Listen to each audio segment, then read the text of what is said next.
Kaisa si Pangulong Ferdinand Marcos Jr. na mga world leaders sa panawagang idaan sa diplomasya at mapayapang pag-uusap ang pagresolba sa tumitinding tensyon sa pagitan ng Israel at Iran.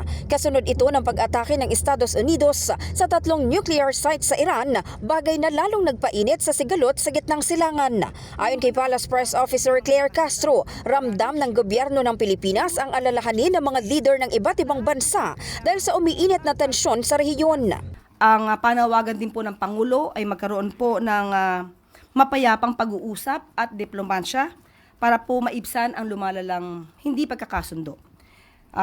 Kailangan din po manindigan para sa pandaigdigang kapayapaan para maging matatag po ang global community o pandaigdigang komunidad. Yan po ang mensahe ng Pangulo. Dahil dito, nagpatawag na si Pangulong Ferdinand Marcos Jr. ng pulong kasama ang kanyang economic team para talakayin ang posibleng epekto ng tensyon, lalo na ang nakaambang pagtaas ng presyo ng langis.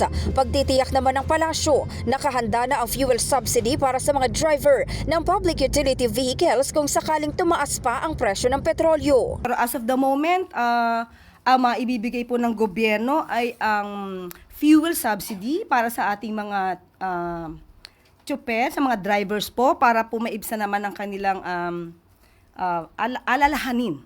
At para na rin po ito sa mga commuters. Meron pong nakalaan na 2.3 billion, kung di po ako nagkakamali, 2 billion para po dito sa fuel subsidy na ibibigay para sa ating mga driver po. Batid din anya ng Malacanang na posibleng magkaroon ng domino effect sa ekonomiya ng bansa ang nangyayaring tensyon sa Middle East. Kakaroon to ng domino effect.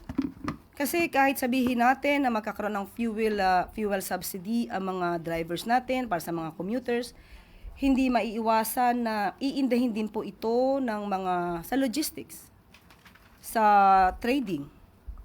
So, yun po ang pinagdarasan natin na maiwasan po natin at mabigyan ng magandang solusyon para po hindi masyadong mabigat ang daranasin ng mga kababayan po natin dahil dito sa tensyon na nangyayari sa Israel at Iran.